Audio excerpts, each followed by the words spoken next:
You're chillin' with a titty feelin' villain. Step into the puny putty punks catchin' feelings. I ain't so many guts, call me gutter. I'm the bread and butter punk, motherfucker style cutter. Walking from the gutter, brand new steady, heavy as a Chevy, ready full of pity petty. I'm pretty ready.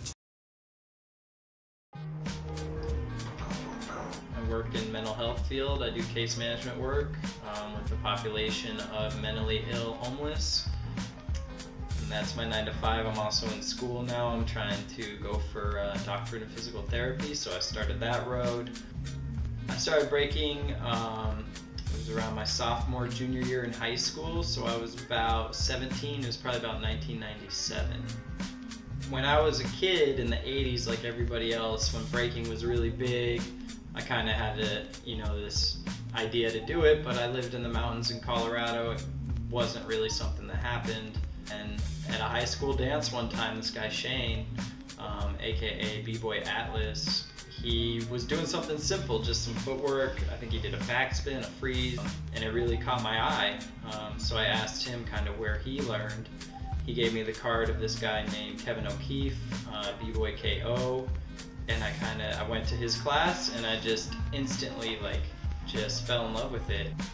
You know, throughout my childhood, I did a bunch of stuff like skating and rollerblading and things like that, but breaking just stuck. KO is very much foundation based, and so that was kind of my focus, and that was it. I mean, practice in my basement, and started a crew with my buddy Ian, Rule 1 is his name, and Atlas and KO, we called ourselves Natural Flavor. That was in about 98, 99.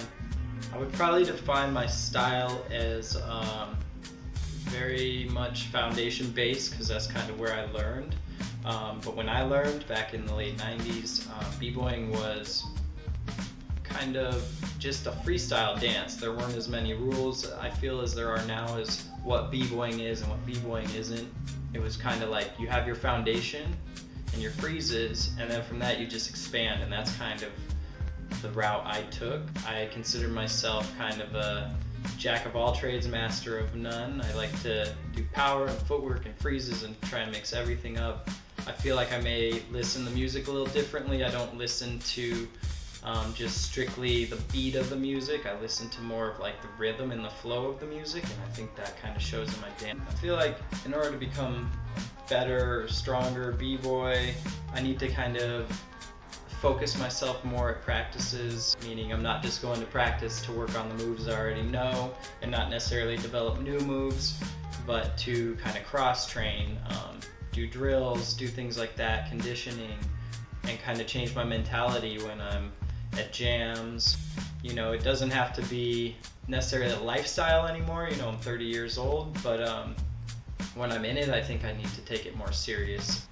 You know, I go through different periods of being all about b-boying and training and wanting to come up in the game and get my name out, down to wanting to quit, and in the middle of just doing it just because it's something to do. I think right now it's just primarily it's fun and I enjoy it, and I think when that runs out, then I'll quit.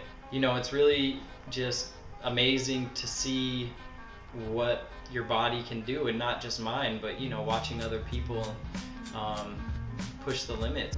Yeah, b-boying doesn't really consume my entire life anymore. I used to be the eat, sleep, breathe b-boying kind of person, but you know, I do a lot of other things outside of b-boying that I take not quite as serious, but you know, I strive to do better. I like to surf. I've been climbing a lot, rock climbing.